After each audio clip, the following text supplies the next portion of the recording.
আপনি একটু খেয়াল করে দেখবেন বর্তমানে ইউটিউবে এমন কিছু ভিডিও আছে যে ভিডিওতে আমাদেরকে বলা হয় আমাদের নাকি ভুল প্রসেস শেখানো হয়, তাই আজ আমরা গরিব।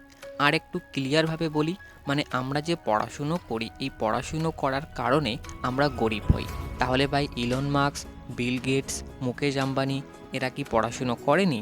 এরা তো অবশ্যই পড়াশুনো করেছে। আপনি এটা বলতে পারেন যে আমরা ভুল করি তার জন্য আমরা গরিব হই। আপনি এটা বলতে পারেন না যে পড়াশুনো করাটা ভুল। পড়াশুনো, শিক্ষা এগুলো আলাদা বিষয় এবং ধনী হওয়াটা কিন্তু পুরোপুরি আলাদা। আপনি যদি দুটোকেই একবারে মিলিয়ে মিশিয়ে ফেলেন তাহলে আপনি জীবনে না হতে পারবেন শিক্ষিত, না হতে পারবেন ধনী, কিছুই করা হবে না। তাহলে ভাই শিক্ষিত হয়েও মানুষ গরিব থাকে কেন?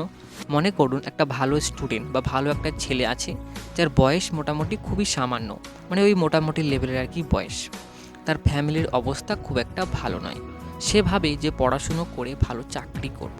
তাই সে দিনরাত পড়াশুনো করে। এরকম করে তার বয়স এসে দাঁড়ালো 24 বছর। এই সময় তার পড়াশুনো শেষ হলো, মানে আর কি চাকরির জন্য এলিজিবল। পরে চাকরির জন্য প্রস্তুতি নিতে 1-2 বছর চলে গেল, বয়স এসে দাঁড়ালো 26 বছরে। এই সময় সে বুঝতে পারল যে টাকা ছাড়া আর বড় বড় লোকের সঙ্গে সম্পর্ক ছাড়া চাকরি পাওয়া যায় না। কিন্তু তার তো ফ্যামিলির অবস্থা ভালো নয়, সে কিভাবে টাকা দিবে? আর যা টাকা ছিল তার পড়াশুনোর পিছনে সব শেষ। এই মুহূর্তে সেই ছেলেটা কিভাবে ধনী হবে? না আছে টাকা, না আছে সম্পদ, লোন নিতে চাইলেও তো লোন পাবে না, আর পেলেও সেই টাকা দিয়ে কি করবে? না আছে কোনো ব্যবসা সম্পর্কে ধারণা, না আছে আর কিছু, কারণ ও তো শুধু পড়াশুনো করেছে, চাকরি করতে চাইছে। এইভাবে পড়াশুনো করলে আর চাকরির আশায় বসে থাকলেই সারা জীবন গরিব থাকতে হবে। আমরা ভাবি যে পড়াশুনো করার পরে চাকরি পেয়ে যাব, আর চাকরি পেলেই তো লাইফ সেটেল হয়ে যাবে। কিন্তু কোনো বইয়ে কি এটা লেখা আছে যে পড়াশুনো করলে চাকরি পেয়ে যাবে, ধনী হয়ে যাবে? কোথাও কিন্তু এটা লেখা নেই।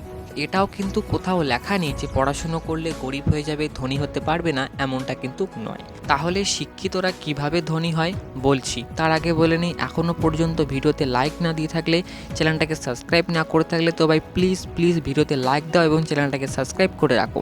তো দেখো, মনে করো একটা ছেলে আছে, যথেষ্ট পড়াশোনায় ভালো, সে জানে যে ধনী হতে গেলে কিভাবে চলতে হয়। ছেলেটা যদি খুবই সাধারণ ফ্যামিলির হয়ে থাকে, তাহলে সে যদি পড়াশুনোর পাশাপাশি কোনো জায়গায় একটা ভালো কাজ করে, কিছু টাকা ম্যানেজ করে এবং নিজস্ব কিছু টাকা দিয়ে, অল্প টাকা দিয়ে একটা ভালো ছোট ব্যবসা শুরু করে পড়াশুনোর পাশাপাশি, তাহলে কয়েক বছরের মধ্যে ব্যবসা শিখে যাবে।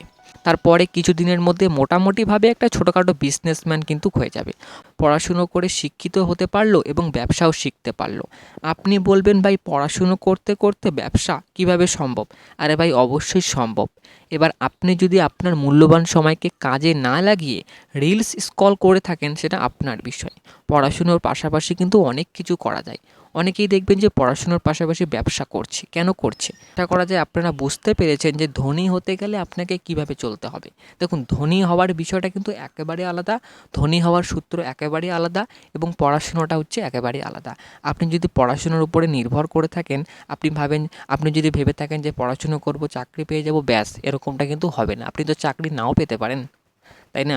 চাকরি পেলেন তো সেই বিষয়টা আলাদা।